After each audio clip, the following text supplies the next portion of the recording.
Chapter 20. Outcast. Once again. The Sleeper. Part of the compound was relatively solitary and situated in the southern part of the academy, surrounded on all sides by training fields and parks. It was a low, modern building constructed with reinforced materials. Like the majority of buildings in the academy, most of it was hidden below the ground, leaving only a couple of floors above it. With its white, pristine alloy walls and wide windows, it must have looked beautiful in the summer, contrasted against all the greenery around. Inside, the building was spacious and well lit. Sunny and the silver-haired girl were taken to a large hall where 100 or so of young men and women, sleepers of the same unfortunate timing as the two of them, were already waiting for the beginning of the induction ceremony. Most of them were nervous, tense, and excited. Logistics of the academy were a constant headache for the administrators, since the rate at which the spell infected people was always chaotic. There was no way to orderly structure for batches of sleepers to undergo any type of standardized education on a shared schedule. Some of them had a full year to prepare for the dream realm, some only months, some even mere days. That's why these induction ceremonies were held each month at the beginning of the year, and then every week once the winter solstice began to loom near. Some of the sleepers in the hall had to wait days to be inducted, while Sunny had lucked out and was delivered to the academy just hours before the scheduled event. Once inside the hall, he understood two things. Firstly, everyone was well dressed and in possession of a suitcase, a duffel bag, or at least a backpack carrying their personal belongings. They were obviously coming prepared, most likely from home, sent off by their families. So Sunny and the silver-haired girl, who came empty-handed and wearing simple police-issued clothes, were not a norm like he had assumed, but actually an eye-catching anomaly. Right, that makes sense. Secondly, Master Jet was not being overly humble when she called herself below average by awakened standards. Even though these young people were just starting their paths as awakened, their looks were dazzling. Everyone was handsome, beautiful, and radiated health. He swallowed. Still, I feel like none of them compare. She might not be as perfectly shaped, but I don't know, she has a presence. It's like shadows become deeper and the temperature drops by a couple of degrees when she's in a room. Was this the difference between a sleeper and a master? But all of these thoughts were just him trying to postpone the inevitable. Sunny already knew that he was in for a wild ride. Because he could not lie, and all of these excited youths, regardless of their clothes, gender, and looks, wanted to do one thing: talk. Every one of them wanted to talk with fellow sleepers. They wanted to discuss their nightmares, their future journey into the dream realm, and everything in between. They wanted to ask questions. They wanted to be asked questions. They wanted to discuss something important or just chit-chat about stupid things. Everyone wanted to share. "It's a nightmare," Sunny moaned, disturbed and fearful. "I'm doomed." Then, with a bit of grim determination, he gritted his teeth and slowly exhaled. "Just think about it as a continuation of your trial. You survived the Black Mountain, so you can survive this, too." He had faced heroes, villains, monsters, and even gods. Was he going to be afraid of a bunch of teenagers? He might have underestimated how scary teenagers can be. In half an hour, pretty much everyone in the room hated his guts. After a short series of conversations, Sunny had acquired a reputation of an obnoxious, foul-mouthed pervert. This reputation was quickly solidified. He was slapped a few times, and even punched once. He also discovered a couple of new things about his true self, namely, that deep down inside he was apparently rude, arrogant, and more than a little bit lustful. The conversations went something like this. "Look at all these young people.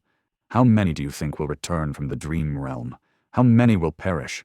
What do you think our own chances of survival are?"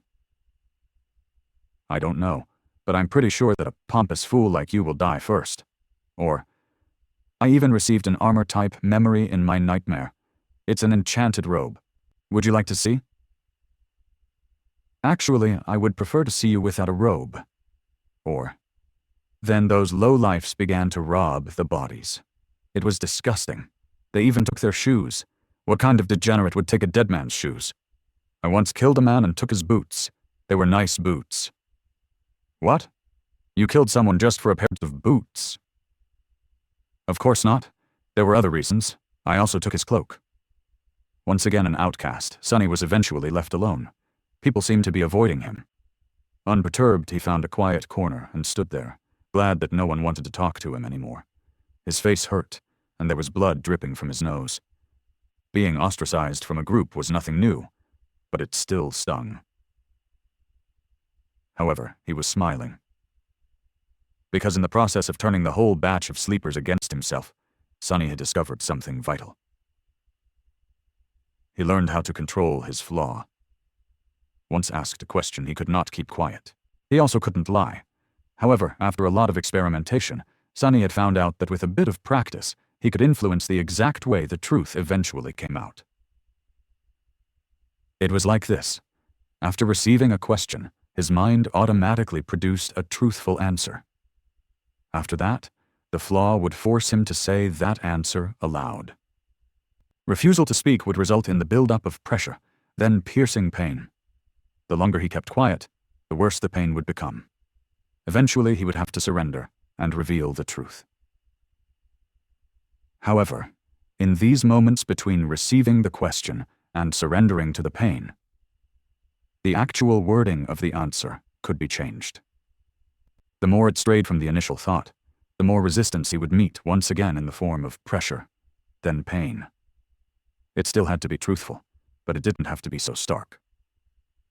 For example, if Master Jet were to catch him staring again and ask what he was looking at, instead of embarrassing himself, Sonny would have been able to endure a bit of pain and simply say, "You." That would still be the truth, however. The result would be entirely different. Hidden in the corner, Sonny grinned as he observed the sleepers. "This is good. This is great. This is something I can work with." After all, one didn't have to lie to deceive a person. Sometimes truth was the best material for creating deceit. If used with a certain devious type of intelligence, truth could be as misleading as lies. For example, in one of his previous conversations, Sonny had confessed that he had once stolen boots from a dead man. The other guy was horrified and asked if he had really killed someone just for a pair of boots. The answer the flaw forced him to give was that there were other reasons, and that he had also taken the man's cloak. The true reason for killing the veteran slaver was that he had whipped Sonny a few hours prior. Besides, he was already dying. The cloak had nothing to do with the killing itself. However, the wording of the answer created an impression that it did. Thus, two truthful statements, when put together, created an effect akin to a lie.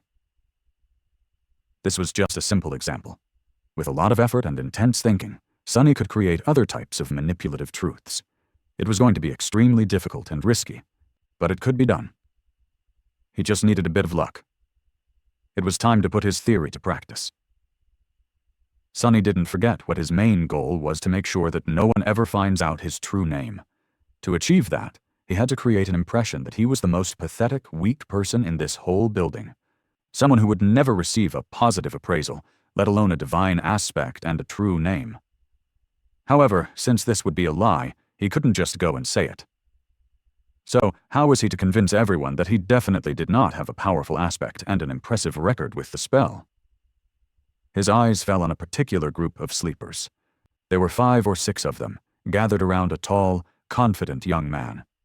The young man had brown hair and a gentle, handsome face. His eyes were green, with a hint of friendly humor. His posture, figure, and attentive gaze betrayed someone who went through extensive training. Everything about the young man screamed of nobility and strength. Just at that moment, one of his companions was saying with a tone of amazement, "Ascended? You have received an ascended aspect? What was your appraisal?" The young man smiled humbly. "Oh, it was excellent."